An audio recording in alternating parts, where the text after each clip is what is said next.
तो चलिए अब करते हैं क्वेश्चन नंबर 6। तो क्वेश्चन नंबर 6 में हमें इंटरवल्स दिए गए हैं और इन्हें हमें सेट बिल्डर फॉर्म में लिखना है। तो बस पहले वाले केस का पूरा अपोजिट है। पिछले केस में हमें सेट बिल्डर फॉर्म दिए थे, हमने इंटरवल निकाला था। अब हमें इंटरवल्स दिया है, हमें सेट बिल्डर फॉर्म में लिखना है। तो चलिए शुरू करते हैं। हमें पता है, पहले कॉन्सेप्ट पे आ जाते हैं, सेट बिल्डर फॉर्म कैसे लिखते हैं। सेट बिल्डर फॉर्म लिखने के लिए सबसे पहले कर्ली ब्रेसेस बना दिया, ठीक है, मतलब set of all X such that. अब हमें कंडीशन लिखनी है कि क्या कंडीशन फुलफिल होनी चाहिए, ठीक है। अब कंडीशन क्या फुलफिल होनी चाहिए कि चारों केस में एक चीज कॉमन है। वो कॉमन चीज ये है कि यार ये चारों की चारों इंटरवल्स है। अगर इंटरवल्स है तो इंटरवल्स डेफिनेटली रियल नंबर्स का ही पार्ट होगा, ठीक है। तो वो रियल नंबर्स के सबसेट से, तो हम बोल सकते हैं कि ये एक्स की जो भी वैल्यूज है वो रियल नंबर्स को बिलोंग करती है। तो हम बोल देंगे X belongs to capital R. Capital R represents real number, ठीक है। Set of all X such that X belongs to real number and, हाँ दोनों कंडीशन फुलफिल करनी है हमें। दूसरी कंडीशन क्या होगी?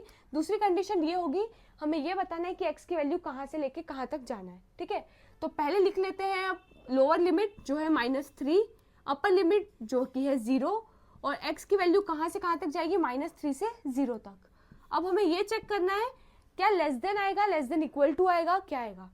ये वाला केस में आप समझ सकते हैं यार, ये वाला ब्रेसेस क्या रिप्रेजेंट करता है? ये रिप्रेजेंट करता है कि यार -3 एक्सक्लूडेड है, -3 x की वैल्यू नहीं ले सकता, तो यहाँ पे हमें सिर्फ लेस देन ही लिखना है। ये वाला रिप्रेजेंट करता है यार ये भी एक्सक्लूडेड है, तो 0 वैल्यू भी नहीं लिख सकते हैं, तो हमें लेस देन, यहाँ पे भी लेस देन, ये हो गया। Next, this is a set of all X such that x belongs to real number, ये तो हमें लिखना ही था। एंड इसमें कंडीशन क्या फुलफिल करनी है? पहले अपर लिमिट और लोअर लिमिट लिख लेते हैं। तो लोअर लिमिट है 6, अपर लिमिट है 12, और x की वैल्यू कहाँ से कहाँ तक जा रही है? 6 से लेके 12 तक, ठीक है। अब हमें ये चेक करना है यहाँ पे लेस देन आएगा या लेस देन इक्वल टू, यहाँ पे भी लेस देन आएगा या लेस देन इक्वल टू।